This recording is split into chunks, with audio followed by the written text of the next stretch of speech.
High guys, welcome back to my প্রিয়াঙ্কাওয়ালা YouTube channel. তো তোমরা সবাই কেমন আছো? আশা করছি যে এই নতুন বছরে তোমরা খুব ভালো আছো, আর আমিও কিন্তু খুব খুব ভালো আছি। তো এই নতুন বছরে একটা স্পেশাল রেসিপি তোমাদের সাথে শেয়ার করব। তো অনেক দিনই হয়ে গেছে মাছ মাংস বিভিন্ন ধরনের রেসিপি তোমাদের সাথে শেয়ার করেছি, কিন্তু এই স্পেশাল রেসিপিটা তোমাদেরকে কখনো আমি শেয়ার করিনি, আর এই রেসিপিটা আমি প্রথমবারই ট্রাই করছি। তো আজ আমি বানাবো ধনেপাতার চপ। তো এই ধনেপাতার চপ কিন্তু খেতে খুবই টেস্টি আর খুবই ভালো লাগে, বিশেষ করে যারা ধনেপাতার লাভার তাদের কাছে তো অবশ্যই এটা ফেভারিট কিছু। তো তেলে ভাজা অনেক দিনই খাওয়া হয়নি, তো তেলে ভাজার মধ্যে বিভিন্ন ধরনের তেলে ভাজা আমরা খেয়ে থাকি, যেমন আলুর চপ, বেগুনি, কুমড়োর চপ, এছাড়াও আরও অনেক রকমের চপ রয়েছে। কিন্তু ধনেপাতার চপ কিন্তু সিজন ছাড়া খুব কমই খাওয়া হয় আমাদের। আর যেহেতু এই অফ সিজনে বাবা বাগানেতে ধনেপাতা ফলিয়েছে, সেই জন্য ভাবলাম এই ধনেপাতা নিয়ে আমি চপ বানাবো। তোমরা দেখতেই পাচ্ছ আমার মাম্মাম কিন্তু বাগান থেকে তুলে আনা ধনেপাতা নিয়ে খেলাখেলি শুরু করে দিয়েছে। তো ওর কাছে থাকলে ধনেপাতাটা নষ্টই হয়ে যাবে, সেই জন্য ভাবলাম আমি নিয়ে এটাকে পকোড়া বানাই আর সেটাই সবাইকে সার্ভ করব। আর যেহেতু এটা আমার খুব পছন্দের একটা খাবার, সেই জন্য আরও তো উৎসাহী আমি এই খাবারটা বানানোর জন্য।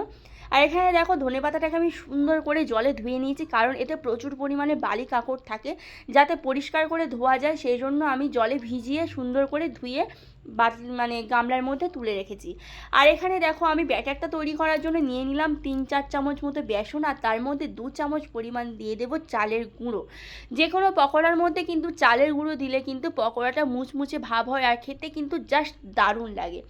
চালের গুঁড়ো দেওয়ার পর দিয়ে দিলাম পরিমাণ মতো কাশ্মীরি লঙ্কার গুঁড়ো, একটি জিরের গুঁড়ো, আর দিলাম কালো জিরে, দিয়ে ভালো করে সমস্ত উপকরণটাকে মিশিয়ে নিলাম। এরপর দিয়ে দেবো পরিমাণ মতো লবণ। তো লবণের পরিমাণটা একটু বুঝে শুনে দেবে। আমি কিন্তু এখানে লবণের পরিমাণ খুব বেশি দিইনি, কারণ যে কোনো পকোড়াতে বা চপে লবণ বেশি হয়ে গেলে কিন্তু একদমই ভালো লাগে না খেতে। তো লবণটা দিয়ে ভালো করে মিশিয়ে নিয়ে তারপর একটু সামান্য পরিমাণ জল দিয়ে প্রথমে একটু ফেটিয়ে নেব। তো ব্যাটারটা এমনভাবে গুলতে হবে যাতে খুব পাতলা না হয়, আবার যাতে খুব মোটাও না হয়। তো এই রকম থকথকেভাবে ব্যাটারটা গুলতে হবে, সেটা দেখেই নাও। তো খুবই সুন্দর লাগে টেস্টি টেস্টি ধনেপাতার চপ। তো এখন পুরোপুরিভাবে আমার ব্যাটারটা তৈরি হয়ে গিয়েছে, এখন চপটা ভেজে ফেলবো। তো আমার তো ব্যাটারটা ভালোভাবে তৈরি করা হয়ে গেছে। এখন দেখো জল ঝরিয়ে রাখা ধনেপাতাগুলোকে আমি সুন্দর করে গুছিয়ে নিলাম, নিয়ে ভালো করে ব্যাটারে ডুবিয়ে আমি ছাঁকা তেলে সুন্দর করে ভেজে নেব। তো এই ব্যাটারটা আমি এমনভাবে বানাতে হবে যাতে খুব পাতলা না হয় আর যাতে খুব ঘন না হয়, ঠিক এই রকমই ঘনত্ব রাখতে হবে, তাহলে কিন্তু বড়াটা বা চপটা খুব পারফেক্টই হবে। তো প্রথমে একটা ছাঁকা তেলে আমি পকোড়া দিয়ে দেখলাম যে কেমন হয়। সত্যিই খুবই সুন্দর হয়েছে ধনেপাতার এই চপ। চপ বা পকোড়া বা বড়া যাই বলো না কেন সবই একই ব্যাপার। তো এক পিঠ হয়ে গেলে আরেক পিঠ উল্টে দিলাম, দেখো কি সুন্দর লালচে লালচে ভাব এসে গিয়েছে আর খুব সুন্দর হয়েছে।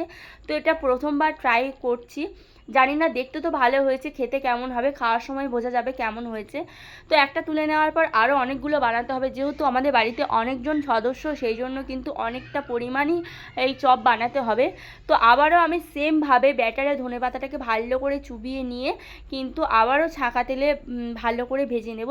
তো এই ভাজার সময় তোমরা অবশ্যই খেয়াল রাখবে গ্যাসের ফ্লেমটা একেবারে যেন জোরে না হয়, একদম মিডিয়াম টু লোয়ে রাখতে হবে, কারণ জোরে গ্যাসের ফ্লেমটা দিলে ধনেপাতার এই যে চপ এর উপরের স্পটটা ভালো ভাজা হয়ে যাবে, কিন্তু ভেতরে কি অংশটা কাঁচা কাঁচা থেকে যেতে পারে।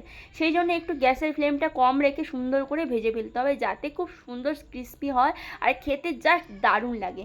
তো একে একে আমার সমস্ত এই ধনেপাতার চপ বানানো হয়ে গিয়েছে। তো দেখেই বুঝতে পারছো কত সুন্দর মুচমুচে হয়েছে আর জাস্ট দারুণ লাগে খেতে। আমার তো খুবই ভালো লাগে, তোমাদের কার কেমন লাগে অবশ্যই কমেন্ট সেকশানে কমেন্ট করে জানাবে। আর অনেকেই কিন্তু এই চপ বা বড়া ধনেপাতার এটা কিন্তু মুড়ি দিয়ে খায়, কিন্তু আজকে আমি মুড়ি দিয়ে খাবো না, আজকে খাবো টমেটো সস দিয়ে। আমি নিজেও খাবো আর বাড়ির সব সদস্যদেরকেও এই সেমভাবে সার্ভ করব।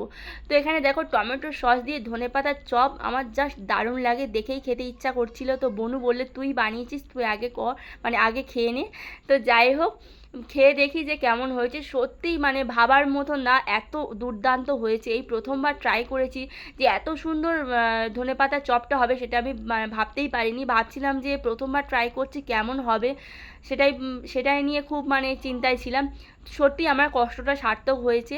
তো খুবই অল্প সময়ের মধ্যে এটা আমি বানিয়েছি। তো তোমাদের বাড়িতেও যদি কোনো সময় আত্মীয় চলে আসে, খুবই অল্প সময়ের মধ্যে যদি কোনো কিছু তাদেরকে সার্ভ করতে চাও খাবারের মধ্যে, তো তোমরা অবশ্যই এটা ট্রাই করতে পারো। অবশ্যই খেতে খুবই ভালো হয়। তো আমি খেলাম, তারপর আমার বোনদিকে মানে আমার ঠাকুমাকে দিলাম, তারপর আমার বোনুকে দিলাম, বোনুও তো খেয়ে বললো খুবই ভালো হয়েছে। তো ভিডিওটা কেমন লাগলো অবশ্যই কমেন্ট করে জানিও। যদি ভালো লেগে থাকে লাইক অ্যান্ড সাবস্ক্রাইব করে পাশে থেকো। আজকে এই পর্যন্ত, সবাই সুস্থ থেকো, ভালো থেকো।